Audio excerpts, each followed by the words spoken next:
Valentine's day ആയിട്ട് നിങ്ങളുടെ loud വൺസിന് വേണ്ടി നമുക്കൊരു വെബ്സൈറ്റ് ക്രിയേറ്റ് ചെയ്താലോ, അതും 1 മിനിറ്റിനകത്ത്. Yes, it's possible. അതിനുവേണ്ടി ആദ്യം നിങ്ങൾ എമർജന്റ് എന്ന് പറയുന്ന ഒരു വെബ്സൈറ്റ് ഉണ്ട്, അതിനകത്ത് കയറുക. ഞാൻ തരുന്ന ഒരു പ്രോംപ്റ്റ് ഇതിനകത്ത് നിങ്ങൾ കൊടുക്കുക. ഇത്രയും ചെയ്താൽ മതി. ഇനി നിങ്ങളൊരു ഗോ ബട്ടൺ അമർത്തി കഴിഞ്ഞാൽ നിങ്ങൾക്ക് ഈസി ആയിട്ട് ഒരു വെബ്സൈറ്റ് ക്രിയേറ്റ് ചെയ്തത് എന്നായിരിക്കും. അതും നിങ്ങളുടെ ലൗഡ് വൺസിന് ഇഷ്ടപ്പെടുന്ന രീതിയിലുള്ള ഒരു വെബ്സൈറ്റ് ആയിരിക്കും അവിടെ ക്രിയേറ്റ് ആവുന്നത്. അപ്പൊ നമ്മൾ പറഞ്ഞ പോലെ തന്നെ വളരെ സിമ്പിൾ ആയിട്ട് നമ്മൾ ആ വെബ്സൈറ്റ് ക്രിയേറ്റ് ആയി കിട്ടിയിട്ടുണ്ട്. അപ്പൊ ഇതിനകത്ത് എന്താ നമ്മൾ ചെയ്തേക്കുന്നതെന്ന് വെച്ച് കഴിഞ്ഞാൽ നമ്മൾ കുറച്ച് കാര്യങ്ങൾ ഇവിടെ നമ്മുടെ ബജറ്റും നമ്മുടെ പാർട്ട്ണറിന്റെ നെയിമും നമ്മുടെ എന്താണ് അവർക്ക് ഇഷ്ടമുള്ള അവരുടെ ഹോബി കാര്യങ്ങളൊക്കെ ഇവിടെ ചോദിക്കും. എന്നിട്ട് നമ്മളൊരു ഗിഫ്റ്റ് ഐഡിയും നമ്മളിവിടെ കൊടുക്കും.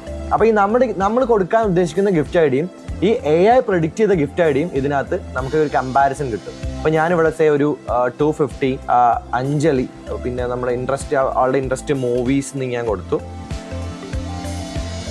ഇനി എൻ്റെ ഒരു ഗിഫ്റ്റ് ഐഡിയ ഞാനൊരു ടെഡി ഇത്രയും കൊടുത്തതിന് ശേഷം ഞാൻ ജനറേറ്റ് കൊടുത്തു. അപ്പം AI തരുന്ന ഒരു റെസ്പോൺസ് നമുക്കിവിടെ കാണും. നമ്മൾ കൊടുത്ത ഒരു ടെഡി, നമ്മൾ കൊടുക്കാൻ ഉദ്ദേശിക്കുന്ന ഒരു ഗിഫ്റ്റ് ഇവിടെ കാണും. ഇപ്പം ഇവിടെ എനിക്ക് AI പറയുന്നത് ഒരു movie night box with tailored to Anjali, a small personalised film clapper key chain, ഇതൊക്കെയാണ് AI സജസ്റ്റ് ചെയ്യുന്നത്. ഇനി നമ്മുടെ റിസൾട്ട് നോക്കാം. റിസൾട്ട് നോക്കുന്ന സമയത്ത് നമ്മൾ സജസ്റ്റ് ചെയ്തായിരുന്നു ആക്ച്വലി ടെഡി ആയിരുന്നു. അപ്പം AI തന്നത് ഇങ്ങനെയായിരുന്നു. അപ്പം ഈ ഒരു ഐഡിയയിൽ നമ്മളൊരു കമ്പാരിസൺ കിട്ടും. ഇതുപോലെ നിങ്ങൾ വാലന്റൈൻസ് ഡേക്ക് നിങ്ങളുടെ ഐഡിയ പ്രകാരം നമുക്ക് ഇഷ്ടമുള്ള രീതിയിൽ പ്രോംപ്റ്റ് കൊടുത്ത് നമുക്ക് ഇഷ്ടമുള്ള രീതിയിലുള്ള വെബ്സൈറ്റുകൾ ക്രിയേറ്റ് ചെയ്യാം. അപ്പോൾ അവർക്ക് വേണ്ടി ഒരു മെസ്സേജ് കൊടുക്കുന്ന ഒരു വെബ്സൈറ്റ്, അല്ലെങ്കിൽ അതിനകത്ത് നമ്മുടെ ഇഷ്ടപ്പെട്ട കാര്യങ്ങൾ സജസ്റ്റ് ചെയ്യാൻ പറ്റുന്ന ഒരു വെബ്സൈറ്റ്, ഇങ്ങനെ ഒരുപാട് തരത്തിലുള്ള വെബ്സൈറ്റ് നമുക്ക് ക്രിയേറ്റ് ചെയ്തെടുക്കാൻ പറ്റും. ഈ വെബ്സൈറ്റിനെ കുറിച്ചും ഈ വെബ്സൈറ്റിന്റെ കൊടുക്കേണ്ട പ്രോംപ്റ്റിനെ കുറിച്ചും അറിയണമെന്നുണ്ടെങ്കിൽ നമ്മൾ താഴെ ലിങ്ക് എന്ന് കമന്റ് ചെയ്താൽ മതി.